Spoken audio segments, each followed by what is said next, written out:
Tema 1, Subtema 2, Manusia dan Lingkungan, Pembelajaran 1, Aktivitas-aktivitas untuk menjaga kesehatan alat gerak. Anggota tubuh dapat bergerak karena adanya otot dan tulang. Cara menjaga agar otot dan tulang tetap kuat, mengonsumsi makanan dan minuman yang sehat, menjaga pola makan teratur. Nah, makanan yang baik untuk pertumbuhan tulang dan otot antara lain susu, daging, sayur mayur, dan telur.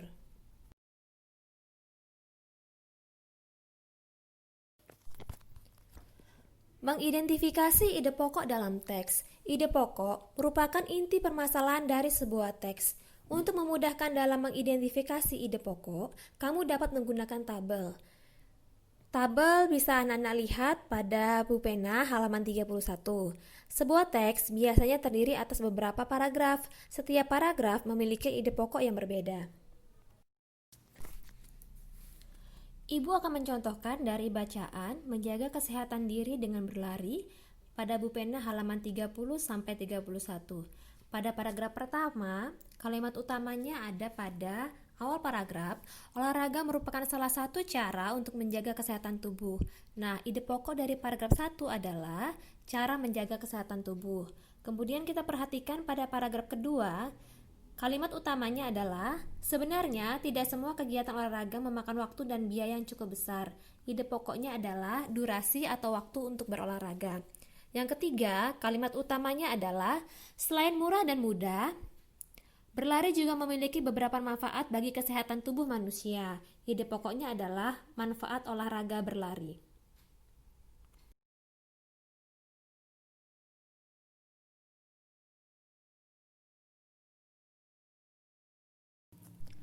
Pembelajaran 2, tulang sebagai alat gerak manusia.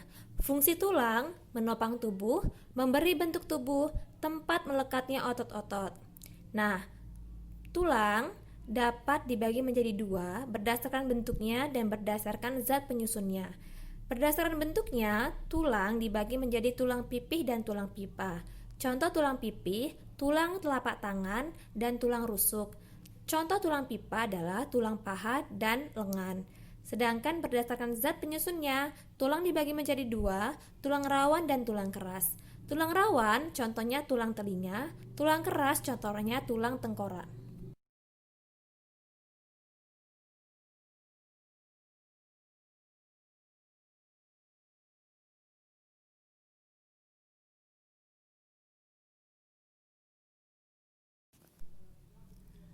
Alat gerak manusia berupa lengan dan kaki tersusun dari tulang-tulang. Perhatikan gambar.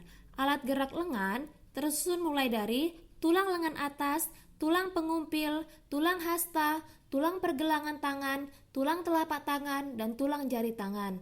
Nah, perhatikan pada tulang pengumpil dan tulang hasta, pada buku pena halaman 32 terjadi kekeliruan keterangan. Jadi terbalik antara tulang hasta dan tulang pengumpil. Tulang pengumpil seharusnya adalah tulang yang sejajar dengan ibu jari. Nah, gambar yang benar adalah gambar pada buku tema, buku yang anak-anak pinjam dari perpustakaan pada halaman 64. Atau anak-anak juga bisa perhatikan pada slide yang ibu tampilkan. Kemudian, alat gerak manusia berupa kaki tersusun dimulai dari tulang panggul, tulang paha, tulang tempurung kaki, tulang betis, tulang kering, tulang pergelangan kaki, tulang telapak kaki, dan tulang jari kaki. Perhatikan, anak-anak jangan terbalik antara tulang betis dan tulang kering. Tulang kering, ya, bentuk tulangnya itu lebih besar dibandingkan dengan tulang betis.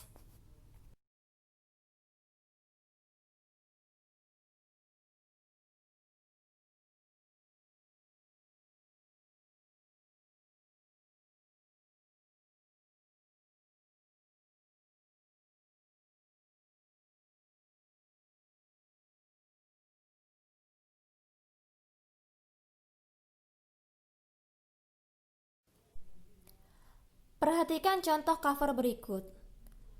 Pada cover depan terdapat nama penulis, kalimat penjelas judul, judul buku, gambar cover.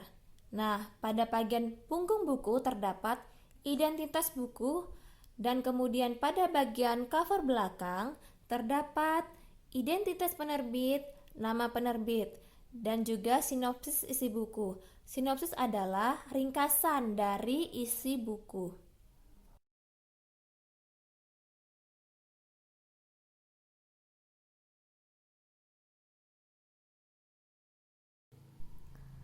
Menemukan ide pokok dalam teks lisan. Teks lisan merupakan teks hasil pembicaraan seseorang ataupun hasil percakapan. Misalnya, percakapan atau teks tulis yang dibacakan oleh gurumu. Nah, cara menemukan ide pokok pada teks lisan, pertama, dengarkan teks dengan sungguh-sungguh. Dua, catatlah permasalahan atau peristiwa yang dibicarakan dalam teks. Tiga, tentukan topik serta kalimat utama yang menjadi inti pembicaraan dari teks lisan.